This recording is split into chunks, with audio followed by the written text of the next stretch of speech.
Hi, my name's Alec Dudson. I'm founder and editor-in-chief of Intern. It's a platform that empowers the next generation of creatives to build their dream careers. We started life as an independent print magazine. We ran 4 issues, and I guess as a result I've been invited to share my favourite magazine with you today. So it's a pretty tough call. I am embarrassed to say that I spent a lot of money on magazines in my time. I daren't shoot this in front of the bookshelf. It's a worrying sight at the minute. Too many magazines, not enough space. But when I really think about it and I boil it down, there's one clear winner for me. It's my favourite magazine issue of all time, from one of my favourite magazines of all time, Colours, which no longer runs. But my oh my, what a run it had. I only caught it towards the end of its existence. A little quick bit of background. Produced by Fabrica, which is the United Colours of Benetton. Benetton's research department, basically, which is in a gorgeous building in kind of rural Italy. Each issue typically looked at something totally different, and the protest issue, I think, is some of the finest magazine making ever.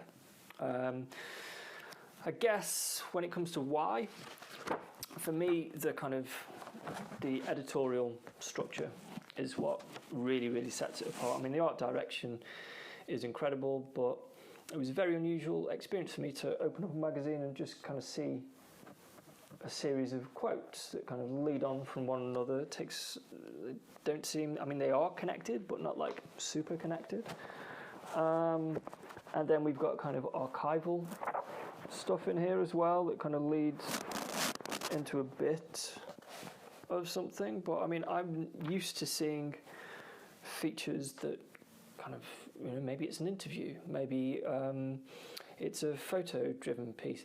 This throws out all the rules and it makes it a really exhilarating read. This is probably one of the few magazines, I can say, of all the hundreds that I own, that I picked up the first time and I read it cover to cover and I just couldn't stop. And I have an incredibly short attention span, so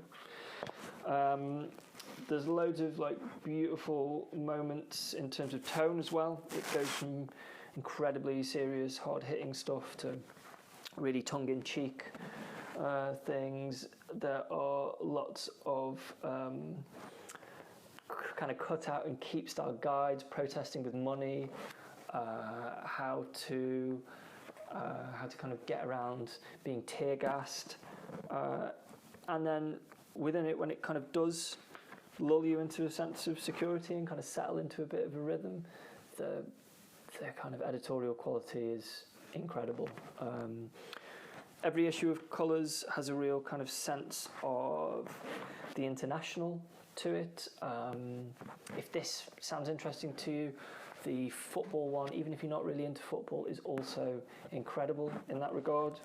But I love a magazine that can take a societal issue and kind of really elegantly show you kind of the different ways that plays out in different cultural contexts. And I think protests politically is such an important function in society, and often we only understand that through the kind of lens of our domestic media.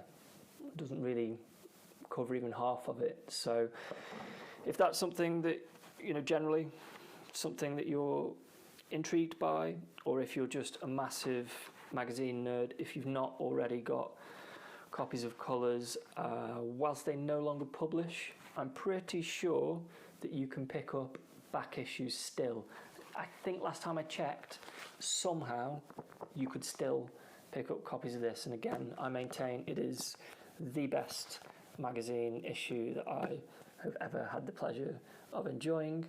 And unless somebody's going to turn up and do something pretty phenomenal, I think that'll be the case for a good while. So that's it from me. I hope you like it if you check it out.